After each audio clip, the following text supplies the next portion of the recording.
Taking photographs is hard, it's its own skill.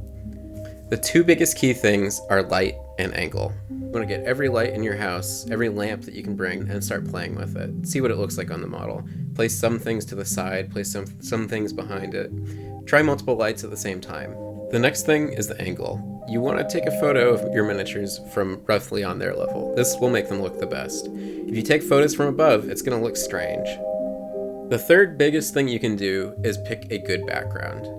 On your desk is okay, but it can really do a disservice to a paint job that you're proud of. Unfortunately, most things you could use for a backdrop take up a lot of space and can be expensive in and of themselves. However, here's one thing that is free that you probably have in your house right now that I think makes a really, really good backdrop.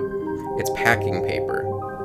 What you're gonna do is you're gonna lay it out and then you're gonna crumple it up carefully to not rip it. And then you're gonna uncrumple it and then you're gonna crumple it again, trying to get finer crumples in places where you didn't previously have crumples. And then lay it flat. Don't try to smooth it out too much, just smooth it out a little bit so it's not crazy to work with. And then what you're gonna do is you're gonna take this and drape it a little bit.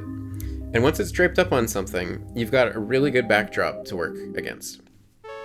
You want to have your miniature on a pedestal. It won't work very well sitting on the crumpled paper, and you want some kind of separation from your ground and the background. I have these wooden rounds that people use for crafts that are really, really cheap. You can also use a wooden box or anything that has a nice natural texture to it in your house. Experiment with things like bowls, flipping them upside down, and just anything you can find that might have a good texture. The bumps and texture in this backdrop will really work to your advantage. You can place lights to the side, you can place lights below, you can even place lights behind it. You can leave the background in focus, or you can leave it blurred by having a smaller f-stop on your aperture. It's worth downloading an app on your phone where you can control the aperture and shutter rate of your camera. You can take some surprisingly good photos this way. The aperture does several things, but one thing it does is it affects how much of the image is in focus. A smaller number means less of it is in focus, so you'll have a sharp plane of focus and then stuff out of focus in front and back. A larger number means more stuff will be in focus.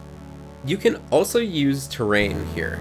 You can mix terrain with the paper to get a mixture of both real world and abstract, or you can also light the background in such a way that it reads like a cave wall or something. Another cheap trick is you can get a colored light bulb from the hardware store. What I'm talking about are the $3 to $5 incandescent bulbs. Of course you could get an LED bulb where you can change the colors, but those are like $45 to $100, I think. These incandescent bulbs are so cheap, and you can just use them for other fun stuff. They'll probably be dimmer than any other light source that you use, so you can naturally use them as an accent light if you have a brighter light in front.